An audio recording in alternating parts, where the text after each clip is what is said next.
Well, folks, we might be Googling our brains into mush. A Columbia University study says that we're now so dependent on the internet that we are maybe less likely to remember what we learn. Neurologist Dr. Mary Quiceno is from UT Southwestern Medical Center in Dallas. So is this something to worry about or not? I don't think so. I think it was a fascinating study looking at how the internet is affecting our memory and our memory processes. But what she found was that people are relying on the internet more. They think of it as a primary resource to go to when they need to find out information, which is not different than what we would have done before the internet. Right. You know, we would have used our external memory bank, which in the past would have been books or our friends or family, but now it's the internet. Well, you picture, and we were kidding about, five guys sitting around a bar doing baseball trivia. Now everybody's a baseball trivia expert because they've got the smartphone in their hands and instant access to all kinds of information that they might never have known before. Right, any time of the day, too. Do you remember that information, though, if it's that accessible? That's what the study found, is that people were more likely to remember where to get the information, how to Google and where they got the link, but not necessarily the information itself, because they felt that, well, I don't need to remember it because I can always find it later. You work in a fascinating area. Your title is neurologist, but you work in an area that we might call brain health. And keeping your brain healthy. As we all get older, things are going to change. What are your tips for keeping the brain healthier?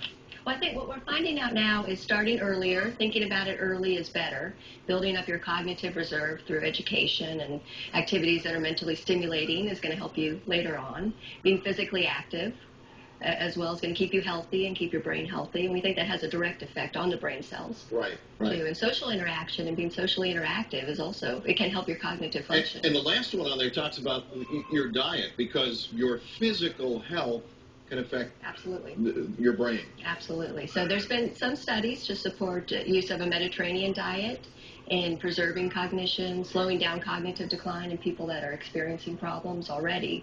And you'd like to see people stay physically active. That somehow keeps the blood flowing through the brain a little bit better. Absolutely. We're doing studies at UT Southwestern looking at the effects for people that have memory problems, seeing if exercise is going to improve their memory or slow down the decline. Right.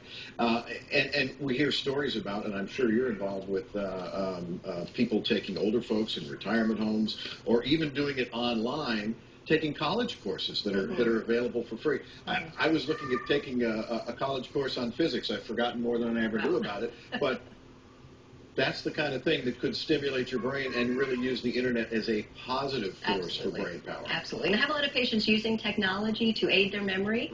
If you're forgetting appointments, forgetting to take your medicines, and you have a little alarm that goes off, I mean, that can be something that can be helpful if you're having memory problems. Right. And along that same line, there was a news story we had on earlier today talking about perhaps a blood test that would be kind of an early warning sign of Alzheimer's disease. And a lot of people are saying, I'd like to know if I'm likely to develop this. And as researchers, what we want to know is we want to identify people, but we want to be able to say, okay, we've identified you. Now here's what we can do.